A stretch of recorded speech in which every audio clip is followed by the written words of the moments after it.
So in this presentation now, as I mentioned earlier, is by Matt Birdwell, who's also known as Nerdwell. Um, Hello. on Twitter, you can find him at the real Nerdwell. He's one of our Bugcrowd ambassadors as well, which is just really cool. So Matt's passionate about securing the internet and helping others achieve their infosec career goals. He has been building and breaking IT systems for 20 years and has experience in regulated industries like healthcare and public utilities. And as the video mentioned, this video is Insecurity through Obscurity. So over to you, Nerdwell. All right. Thank you. Oops. Let's go back to the beginning. Okay. So insecurity through obscurity. You got a basic idea of me. I will skip that. So basically what this talk is about is code obfuscation and minification and how that impacts the security of Android apps.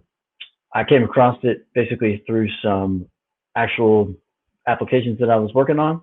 And next thing I know, I was going down a rabbit hole and came across some interesting stuff and some very surprising stuff. And next thing I know, really some very wide scale potential new attack vectors. However, code obfuscation definitely poses a lot of problems for bug bounty hunters, of course, and developers. But for us, it provides some very interesting opportunities that we're going to talk about. And then we're also going to talk about how we can put this together with open source libraries and how we can still identify open source libraries even if there's obfuscation in play. So, of course, lots of people have done a lot of research. A lot of what I'm doing today will touch on like Java, insecure Java object deserialization. That's one of my favorite bugs. It's a really good way to get code execution, but there are definitely a lot of gotchas. And what I came across here was a way potentially to get by some of those gotchas. And there's also, this is a lot of words, but basically, I didn't find anything that's actually on point with what I was looking into. The closest I came to, other than the object deserialization, was some research about basically the impacts of code obfuscation and then some overviews of how it works and why we choose different ones and not others. So there is a wide range of audience experience today, I think. So it will probably help to just lay some real quick foundation. Of course, we have compiled languages and interpreted languages, where a compiled language is compiled at build time to executable code, and an interpreted language is compiled to an intermediate language, which is then converted to executable code at runtime. And this is especially important in the Android environment because it is basically running Java. I'm sure a lot of people would be like, no, it's not. I mean, there have been lawsuits over it, right? But for our intents and purposes, it's absolutely Java. And we're going to take advantage of that to the fullest extent possible. And object-oriented programming will play a big role. Obviously, Java is an object-oriented programming language, and object-oriented nature of the language creates some unique challenges for us and then also some opportunities. Another interesting aspect of Java, the Java runtime environment and the Android runtime environment is that the function name or method name is especially important when determining like how to branch to a particular set of code. So like if you call a function in some Java code, it basically looks up there's a series of things that it puts together, and it's the method signature, like the return type, the name, the parameters, and based on that, knows where to go. And that's actually going to play a very big role in what we're looking at here today. And then, of course, Java object deserialization and serialization. I touched on that a little bit, but just in case some people are not that familiar with it, basically, What Java allows developers to do is very easily take an in-memory object and then convert it to a byte stream that you can then send over the network or write to disk, do all sorts of stuff with it. And then once it arrives at the destination, you can deserialize it into a new in-memory object. And as it turns out, there are a number of quote unquote magic methods that get called in that process. And that is generally where the insecurities arise in terms of object deserialization vulnerabilities. And obfuscation, and especially minimization, actually plays a big role in breaking this sometimes, which can have security related implications, and then also exposing the application potentially to attack vectors that, frankly, I don't think people are looking at right now. And I showed that original slide with the 3 pictures in terms of prior research. One of the big outcomes from basically the guy who kind of brought this to light, I think it was in 2015, Chris Rohoff, and he had a partner. Unfortunately, I can never remember his name, but Why So Serial, I'm sure you guys are familiar with that. If not, definitely check it out on GitHub. It's very useful for coming up with a quick proof of concept. However, it relies on known gadgets and things like the Apache Commons library. There are a few that don't. One of my favorites is the URL DNS gadget, because it basically works on native Java or Android. Well, no, not Android. It works in native Java and does not require any third-party libraries.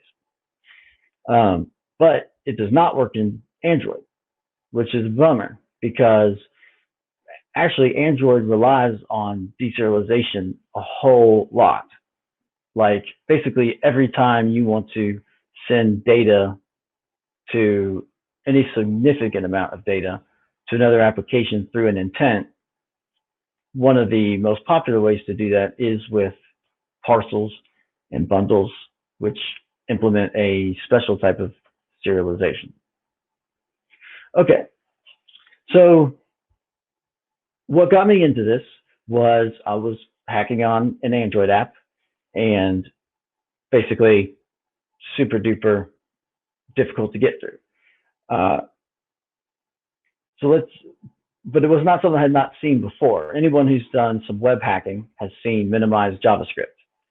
And I don't know if you've ever tried to browse it, like pretty print it in the web tools or developer tools, and then actually operate it in the developer tools. But every time I do it, I mean, my laptop starts to take off and chokes on its memory. So, I mean, that just speaks to, even minimized, like it's huge and gobbling up all the RAM on a decent box. So there is an actual legitimate use case for this, and we see it in JavaScript. We also see it in Android, and the Google canonical reason for obfuscation is to reduce the APK file size, which it does do. It's somewhere between, from my experience, 30 to 50%. So it's a substantial savings, which not only has benefits for the publisher, the author, and then of course like the app stores in terms of the customers or users downloading it and bandwidth and all that. But then also for us users, if it's half the size, that's all the more vulnerable apps we can load up on our phones. And then I thought I'd throw this in there. Malware is one of the other places that we see obfuscation the most, and there, obviously, it's not used for such legitimate means, and it's also not used to make it smaller. Generally, you'd see it like encrypted, and it's actually very interesting, the work that malware reverse engineers have to do, but we're not quite going to get to that today. Okay, so how does Android do obfuscation? So in the past, it used ProGuard, which is a third-party tool, and now it uses R8. It actually operates in much the same way. And even today, if you want to refine the way that it behaves, you use ProGuard rules. And basically, the way that it works is it has a default dictionary, which is the English alphabet, A through Z, starting at the top, working on the way down, and renames all classes and members being variables and functions or methods. And once it gets to Z, then it goes to AA through ZZ, then ZAAA through ZZZ. And I've watched a lot of education material and YouTube channels and read a lot of books. And one thing that is pretty consistent across the board is people say, don't even bother trying to understand that. I mean, and they have a point. We'll get to that. But so I had mentioned earlier that Google says that the reason for obfuscation in Android apps is to minimize the file size. The developer forums and even some of the books actually refer to it as a means of securing the app. Basically thinking if they can make it more difficult for hackers to reverse engineer, then all the more difficult to compromise their machine. Of course, we know not only does security through obscurity not work, what I'm going to show you today is it actually makes the application vulnerable in a place where it was not before, which I think is kind of neat. I don't know about you. I'm always finding myself up against this battle, and it's kind of neat to actually say, well, not only is it not good, it's bad.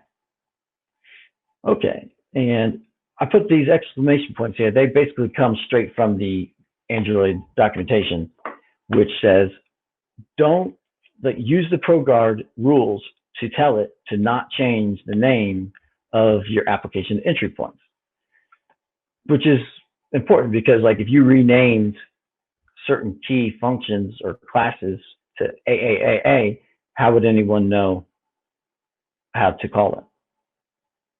Okay. So we talked about this a little bit.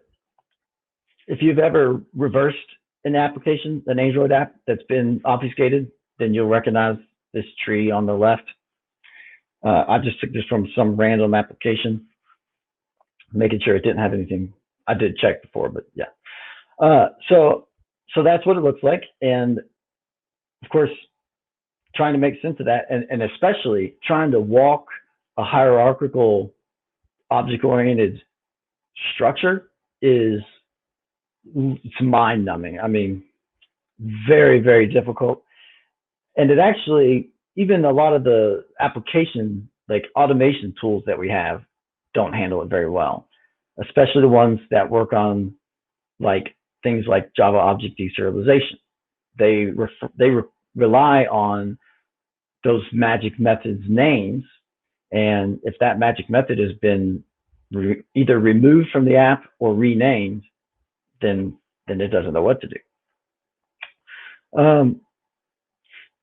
So in addition to renaming, there is another element of what it does, and I've actually found it to be incredibly annoying when I'm trying to develop a PLC, for example, is if you have a member or even a class or a method that does not get used, or the Android Studio doesn't think it gets used, it just removes it and it's not in the release build. So imagine for a second that you have a DevOps pipeline that you are pushing changes through multiple times a day, and you're using instrumentation to automate a lot of your testing, and stack traces comprised of a bunch of nested A.Z.1. Or all that garbage is not going to be very helpful for troubleshooting problems. So generally, that's going to be done on like a debug build, which does not have minimization. And then right before it hits the door, we do a release build and some final testing and then push it out. I'd be interested to see where companies are doing their application security checks, if they're doing in that pipeline. Is it before the release build or after? Because what I found here is basically obfuscation, the minimization, and the removal element of that as well is fundamentally changing the structure of the code. And so if you've performed all of your testing and application security tests against a debug build and then obfuscated it or minimized it without doing further testing, that's no longer the same product by a long shot. And Google acknowledges this. This is not a knock on the technology. Like I said, it has a legitimate purpose, and they have addressed these issues. There's a lot of other things I'm not really going to go into because they don't apply to bug bounty hunters, but they do provide tools to help developers understand like a stack dump from a release build that they get through the App Store, for example. But basically, I mean, it's generally understood that it makes it difficult, if not impossible, to understand the code and stack dumps and that kind of stuff. However, for us, that's a double-edged sword. I touched on a few of them right there, but some other ones are, and I'm speaking to these from observations I've made in live apps. I have basically a large number. I don't think this is a surprise to anyone. A huge number, most perhaps, Android apps have a lot of vanilla third-party Java dependencies and all the stuff that comes along with that, like my personal favorite bug, deserialization vulnerabilities. And so once you have, now let me back up. Developers do have the benefits of like Gradle and some other things to help them automatically update those packages. So I think that helps a lot. But somehow, I don't know how this is happening, but somehow there are in these obfuscated release builds a lot of old dependencies that are known vulnerable, and we're going to look at how we can find that in a minute. Another very interesting thing that I found was that sometimes developers will fail to remove the QA instrumentation tools that help them automate, like Mockito and JUnit, and those actually rely on some other things under the hood, like ByteBuddy, Hamcrest, which if you go look at those, it is amazing. I didn't even know that they had come this far, but basically they let you create your own classes on the fly in the class path, and some of them actually will do that upon deserialization. So like, if you know much about deserialization vulnerabilities, one of the biggest challenges is having a vulnerable class in the class path. Well, if it has these instrumentation libraries, you could create an object to be deserialized, and when that object is deserialized, it creates a vulnerable class in the class path at your, based upon how you choose it to be. Can't beat that.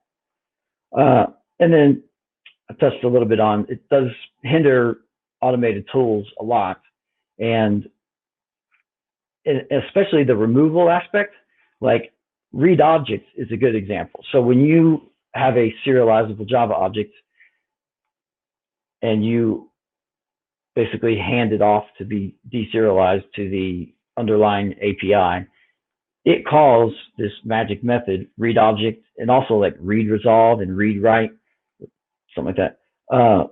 But that call is nowhere in the code. And so as far as Android Studio is concerned, that's never used. And it will very gladly build your package without that method. And I've seen that help and hurt. So sometimes there will actually be some like business logic or access control logic in the read resolve method. And a lot of people think about the read object method and they'll include that in their ProGuard rules and exclude it. But if you don't do the same thing with read resolve, in some cases it will actually lead to basically an access control bypass.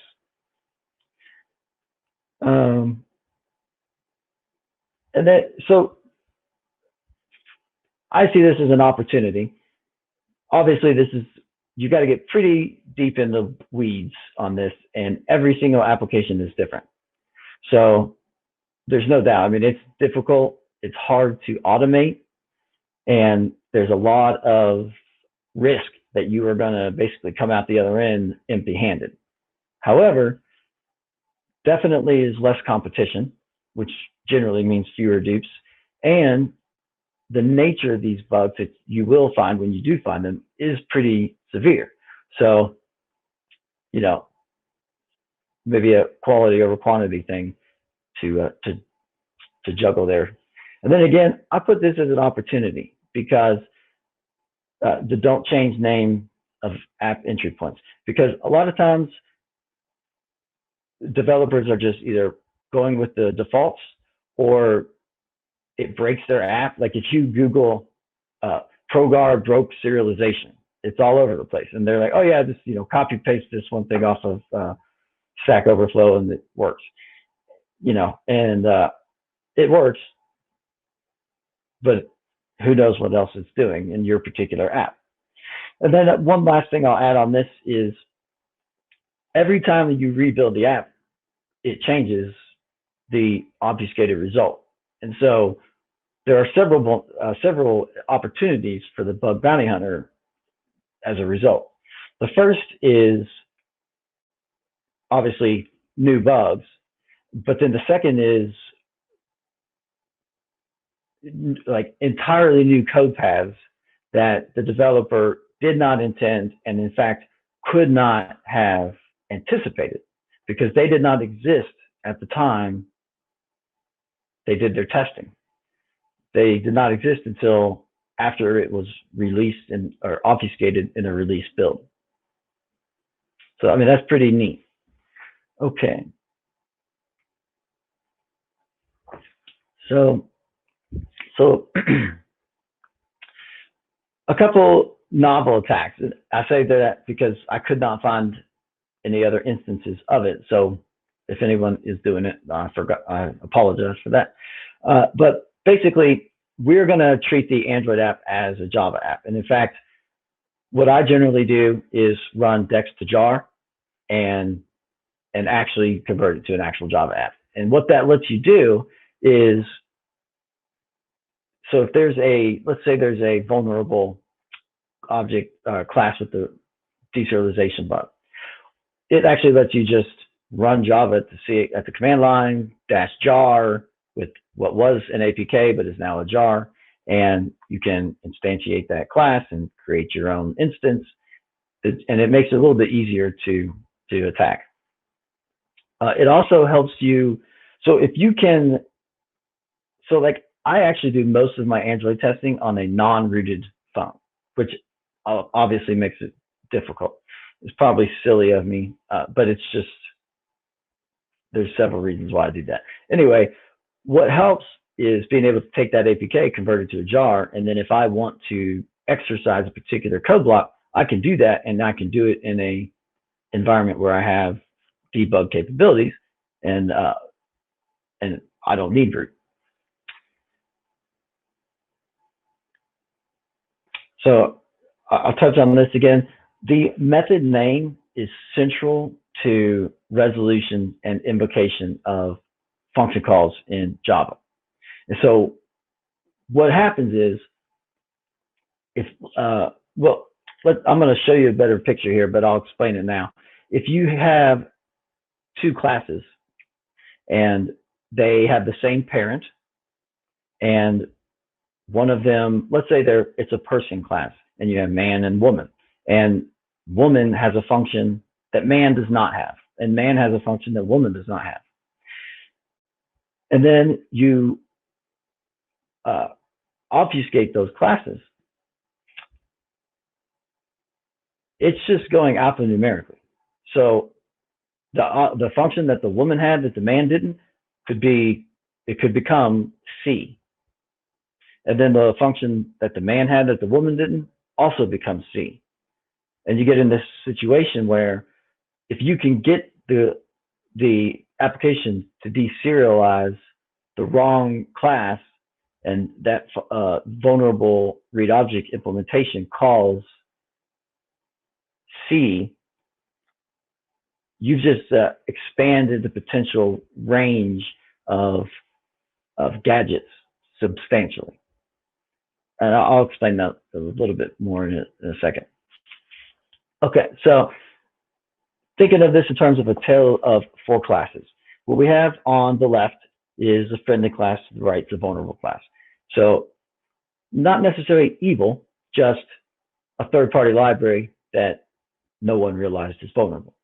On the left, unobfuscated, basically we have, I'm going to go down to the read object method here. We're going to read an object off of that string and then call a function upon that object. This is a very simplified use case. I mean, anybody who's written Java is going to know that that code will not compile, but it's for illustrative purposes. When it's obfuscated, that class will become AA, and string becomes A, going down the line there. What you end up with is at the bottom, y.b. And that is very generic. And stepping over to the vulnerable class, we have a similar structure. It doesn't have to have the same names.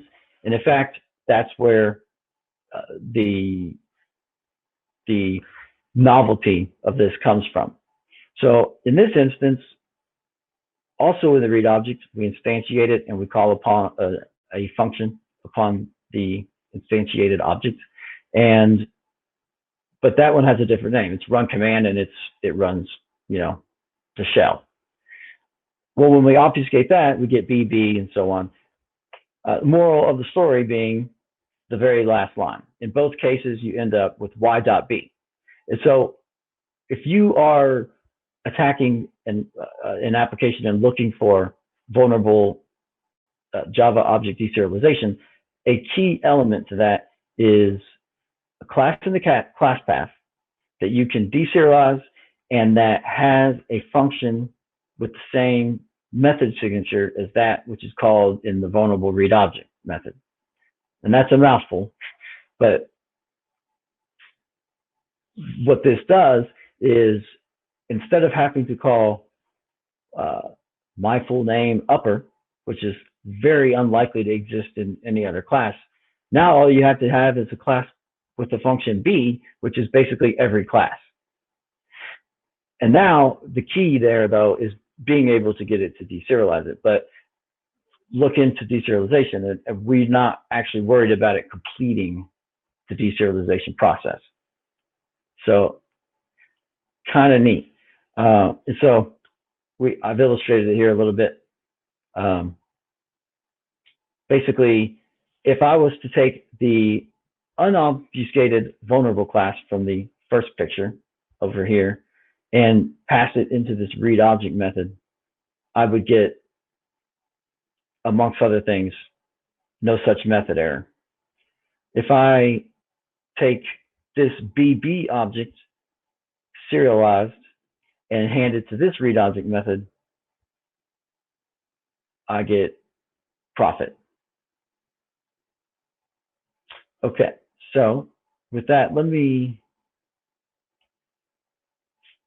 switch over here to, well, I think I need to change my window. Bear with me. Oh, here.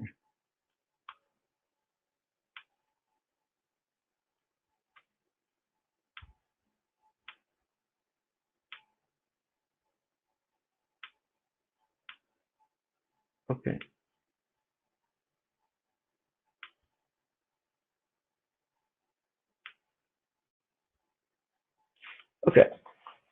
So this is a class that I did that on, and basically we have and this is where if you look it up or you watch a YouTube video or some education material, they're like, yeah, I mean it's you can't even make sense of it, and so they have a good point. I'm sitting here trying to think of how best to explain it to you. It's difficult. So basically, what we have is A is our parent. So okay, somewhere in here we have an abstract class. Let's go with F. F is our abstract. Yeah. Okay.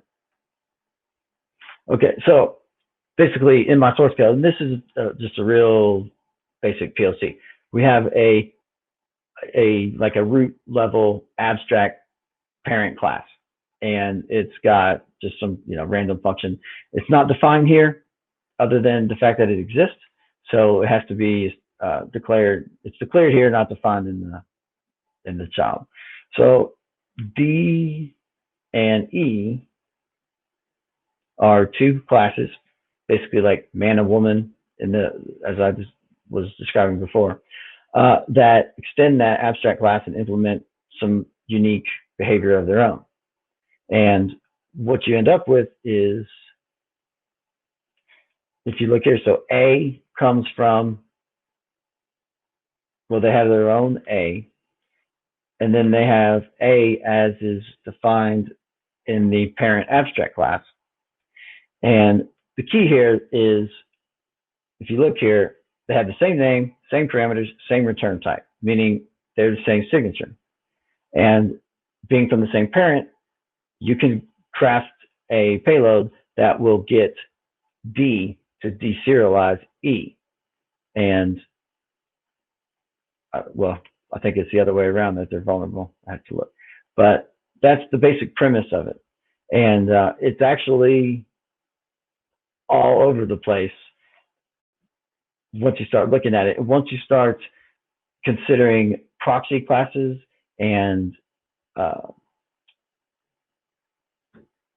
interfaces and stuff, it's very interesting. So if you look at some of the work from Matthias Kaiser in particular, he found a lot of the proxy gadgets that use invoker, handler, and he illustrates the gadget chain. And it highlights basically that having a function with the same name is essential. And that's one of the biggest hurdles to overcome. Well, this basically eliminates that for you. The difficulty becomes at this point just getting a class that you're going to be able to call that method on, and that's where proxy classes and reflection especially will help you. Which, let me switch back. Takes us on to our next slide. Oops, I'll go back one.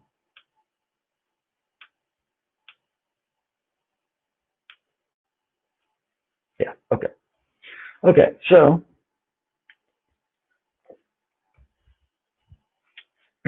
so the way I came upon this actually was, I was working on an app, and I don't remember exactly what I saw, but I just saw like a function name or something that was odd. A lot of times you'll see a lot of the code is obfuscated, but not all of it. And that goes back to those ProGuard rules. And so some class was not, and there's a third-party library, and it was one of these QA instrumentation classes or tools. And it was something like, create class. And I was like, wait a minute, you've got a class that creates classes in your class path? I want that. And sure enough, that's exactly what it was. And so I had a lot of fun with this, but it also became pretty challenging. So I knew that I had Mochito in the class path, and I knew that I could create a mock, as they call it, a serializable mock that will create a class in the class path of my choosing upon deserialization, which is like the holy grail of deserialization. Uh, however, it was really goofy. Some of the classes were obfuscated and some weren't. And so getting that to work was very, very challenging. And what I came down to was looking for static values in the source that did not get changed by obfuscation. And actually, I failed to put, I wanted to put another slide. There has been some research on this, and they basically suggested basically a similar approach. And it's if you have a serializable class, the UID here will be a very clear telltale sign, because that's theoretically should be a unique number to that class. And you can go to GitHub, put that in there, and find out what library is in that application. So it's a really good way, like if you just open up JADX GUI and do a search across the entire app for serial version UID, anything that's not 0 or 42L, and there's a big long number like this, that's basically a fingerprint, and you can run from there. But even then, even say with Mockito, not every single class in that library is serializable. Not all of them are going to have that value. In fact, not all of them are going to have a string, which is another useful tool for fingerprinting them. So if you have a class that a third-party library, it's been obfuscated, and it writes an error message to the log or file or something like that, well, that can also be fingerprint. If it's in quotes, odds are it's not going to be touched by ProGuard or R8, and then you can use that. Where it became very challenging is when you have a class kind of like that abstract class that, well, not kind of like, it's exactly like a parent abstract class or an interface that doesn't do a lot and by design. Well, you still likely will need to know the entire hierarchical structure to be able to successfully exploit. And so those are the challenging ones. And it was very fun.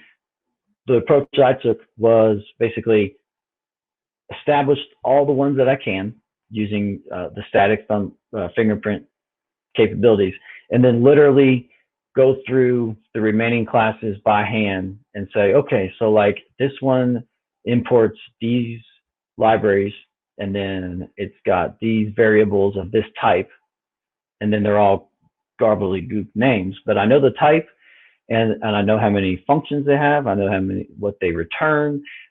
So that helped a lot. And actually, I was basically able to fully, I'm not sure what the right word is, but basically document the entire class structure that I needed to be able to provide that serializable mock to have it deserialized. And then that's when I found out it had renamed the read resolve method, which was key to instantiating that class, and the whole exploit didn't work, and I had to go a different way. But that was just that one app, and there are definitely others where that is not the case. And going back to, the copy paste from Stack Overflow, the one I've seen the most often basically has like read object, read resolve, write object, write resolve. So if they fail to remove instrumentation libraries, huge gaping hole, and basically, unprecedented opportunity for RCE. However, it is difficult and time consuming, but the payoff is pretty big as well.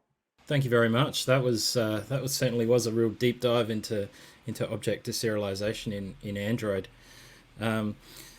The one thing that stood out to me that I wanted to ask was, do Kotlin apps, are they vulnerable to similar deserialization? It's been a while since I've authored any Android applications, but I'm certainly interested to find out if Kotlin's vulnerable to the same sort of issues. Yeah.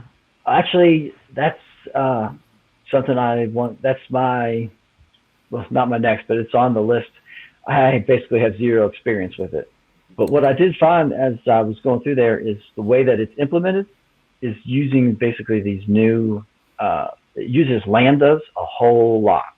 Okay. And so that's perfect when you have something that is using dynamic typing on the fly. Yeah. Super cool. Yeah. I think there's some opportunity there. Yeah, absolutely. Yeah, there's certainly a lot of research that can be done in the Kotlin area for sure. So you mentioned there was a static ID there in one of your last slides. There is there a good reference for those static values that are available online? Is there maybe someone keeping track of them on GitHub for bounty hunters or? I'm not sure. I don't think so, Yeah. but there could be. There was definitely some research done. I wouldn't be surprised if those people had done it. What I did was actually just plug it into the search at the top right, and Yep. like 8 times out of 10, it would tell me like, bam, there it is. Nice. And actually, what's cool is a lot of times it would increment, it would change in versions. So not only can it tell you the class, but in some instances, it will actually tell you the version and help you fingerprint if it's vulnerable. Yeah. Are there is there any tooling to comparatively fuzz that, so you can take the GitHub version of a tool and comparatively fuzz the method and class names? Not that I know of, but that would be The a thing. really cool project. There we go. Yeah. Someone watching this can go and run with that. That'd be a good, useful project. Put machine learning on it. Yeah, very true. Very true, actually. Might be able to fuzz it. Seems to be a theme kind of bubbling up out of this level up. Yeah, and I guess we're starting another startup, right? And beyond that as well, you mentioned not renaming certain entry points. 2 questions off that. Could you fuzz that? Which it sounds like you could. And is there any known reference points for those beyond entry points, anything else you just shouldn't rename when you're exploring with this? Oh, that's a good question, actually. I meant to mention, I think developers don't consider read object actually is an entry point into your application. And Yes. so yeah, it's easy to forget that and all the other ones. And if you're using, JAXB or the XML deserializer, all of those are places where data can become, cross into the control plane. And I would say sources and things. Yeah. That's good. Yeah, it was an interesting talk. Eh? What are the current projects you're kind of looking at beyond? So with the theory and everything you've kind of presented there, what's the area of this that you're kind of diving into most at the moment?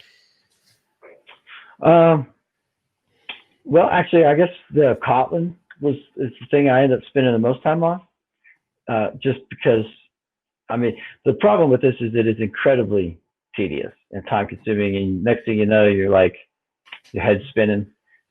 So don't make a lot of progress on that one, but it's something I kind of come back to every once in a while. I have an idea that you could basically hit all the Google App Store, the Play Store apps. And Yeah. So these techniques for deserialization, do they apply at all to iOS applications, or is it a completely different world? Or is there anything we can take away for people who to only look at iOS, perhaps? I'm not sure. I've done a little bit in iOS, but just because it's a black box, and I don't know. So last time I played with it, you couldn't really get to the source code. It was signed and encrypted, and that's basically when I stopped. So if it's using Java, absolutely. Yeah, for sure. all of these apply to Java apps as well. And ProGuard is not only an Android thing; actually I think it came from the Java world. Yeah, just on the you're talking about your projects and it being time consuming. It's another question that we've had come in from Discord. Is there any parts of your analysis that you typically automate? If you were giving automation tips to seasoned or even new Android hackers, what would they be? So I do automate when I can. I did not in this I was just trying to think of how I could. There's probably some ways, but I basically did it manually. But I actually participated in the like the DARPA Cyber Grand Challenge a while back. Nice. So like, I mean, you know, you didn't see my name. I didn't go to Black Hat or DEF CON, so I obviously didn't do that good. But just the learning experience was amazing, and so I did kind of work on a bunch of tools, not really tools, but I do a lot of like IDA scripting, and I guess on that, beyond like Android Studio and IDA, what's your toolkit consist of? That's in the public realm that people could kind of go and have a look at. Yeah, so actually mostly I was using Minimum Proxy for like all my web application testing, and actually I didn't really switch over until to Burp until I needed like to produce some Burp logs in a particular format. And I mean, I've used Burp before, but I like I was just familiar with Minimum Proxy, but now I don't ever use it anymore. So I mean, it's nice to have a cool GUI. And then IDA, I mean, I get the pro version of that. It's worth every penny. Yeah. If you've got the access to it, it's lucky. Have you played around with Gydra at all? No, a little bit. I played with that and Radari, and steep learning curve, I guess. I was familiar with IDA, so I would definitely like to, because I mean, if it's as good and it's free, right? it's an interest. Yeah, exactly. That's the reason I asked, because obviously IDA Pro, and it's the same with a lot of these static analysis tools. You spend years building out your own particular workflows on top of them. It's not easy to just kind of rip and replace it off to something else. But for folks that don't have access to a commercial license of IDA, or a commercial instance of it, and they don't want to go down the shady BitTorrent route, Gydra is a legit option. That's what I've heard. And then you can do, like ARM, I guess, and x64 and there's a lot of architecture compatibility built into it. This is from what I haven't frankly played around a ton with it myself, but I think when it was first released, there was that initial this is an NSA thing, and I'm a bit freaked out kind of reaction that everyone had, and since then it's turned into this is actually a pretty great tool. Yeah. So they certainly have the resources. Yeah, true. Taking it back to Android for a moment. So if somebody was watching the presentation and wanted to get a start with looking at deserialization in Android, what's a fairly simple path they could follow to do that? So right now, actually, unfortunately, there are no, to my knowledge, like public gadgets that work in Android. So like in a web app or any other Java environment, you would go get WISO serial. Actually, I kind of went deep on the URL DNS gadget to find out why it does not work in Android, and it's like this one tiny little change, but it's enough to make it not work. So the downside is for deserialization in Android is it's pretty much a one-off per application thing, but that's also the upside, because that's the kind of thing that automated tools don't find, developers don't, or application security engineers a lot of times won't find, and they can generally be quite impactful. That's good. So I guess the last touch, what you've got and what's out there beyond the two kind of fuzzing little startups we quickly spun out. What's your dream tool in this space that you'd love to see? If someone was watching this and like, I just want to poke and build something, what's the one thing you wish you could have in your toolkit? Oh man, I tell you, I think for me it would be something that can reliably emulate like router and IoT firmware.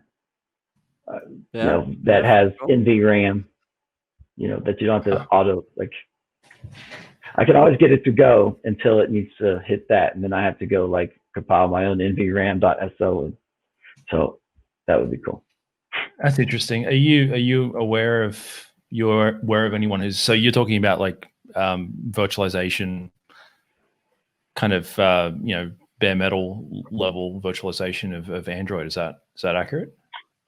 Well, yeah, actually with Android and also like any IoT stuff, router, light bulbs. Yeah, right.